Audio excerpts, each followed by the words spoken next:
একলব্য তার বাবাকে নিয়ে কলকাতার দিকে রওনা দেয়। আর গাড়িতে বসে ভাবতে থাকে কিভাবে রাঙা এটা করতে পারলো। রাঙা তো তাকে খুব ভালোবেসেছিল, তার বাবাকেও খুব ভালোবেসেছিল, আহিরির থেকে তাকে বাঁচিয়েছিল, অনেক করেছে রাঙা, তাহলে কেন আজ এরকম একটা কাজ করলো রাঙা? একলব্য কিছুতেই ভেবে পায় না।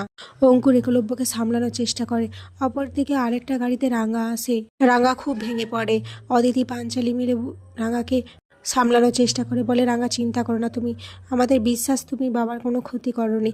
রাঙা বলে হ্যাঁ বিশ্বাস করে আমি কিছু করিনি, বড়বাবু ওখানে কিভাবে এলো আমি তো জানি না, আর আমার তীর ছোঁড়াটা ওনার গায়ে লাগেনি।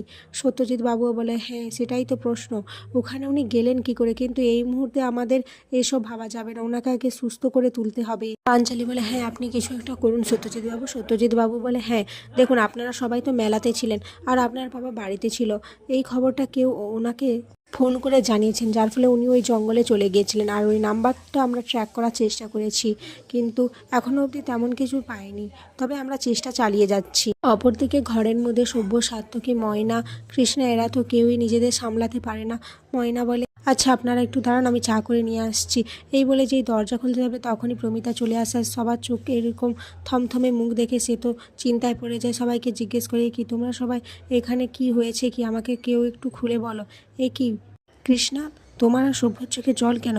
কৃষ্ণা নিজেকে সামলিয়ে বলে আসলে কি বলো তো, বৃন্দার সাথে সভ্যর একটু ঝামেলা হয়েছে তো তাই ও কান্না করছে। তখন প্রমিতা বলে কিন্তু তাহলে তোমার চোখে জল কেন, কি লুকোচ্ছ আমার থেকে তোমরা, একটু প্লিজ বলো। প্রমিতা বারবার জিজ্ঞেস করতে থাকে তোমরা কী লুকোচ্ছ? সাত্তকী, সাত্তকী কী লুকোচ্ছিস বল না আমাকে, তোরা কি ভেবেছিস আমি ভেঙে পড়বো? আমি কিছুতেই ভেঙে পড়বো না, বল না আমার থেকে তোরা কী লুকোচ্ছিস, বল না। আমি যে শান্তি পাচ্ছি না তোদের এরকম থমথমে মুখ দেখে। সভ্য তুই অন্তত আমাকে বল, কিন্তু কেউ কিছু বলে না। সাত্তকী বলে না মা কিছু হয়নি, তুমি বরঞ্চ গিয়ে একটু ঘুমাও। প্রমিতা তখন বলে আমি কিভাবে ঘুমাবো বলতো, কিভাবে? তোরা কেউ আমাকে সত্যি কথা বলছিস না, সবাই আমার থেকে কিছু না কিছু লুকিয়ে রয়েছিস। এরপর পিসিমণি প্রমিতাকে ওখান থেকে নিয়ে যায়।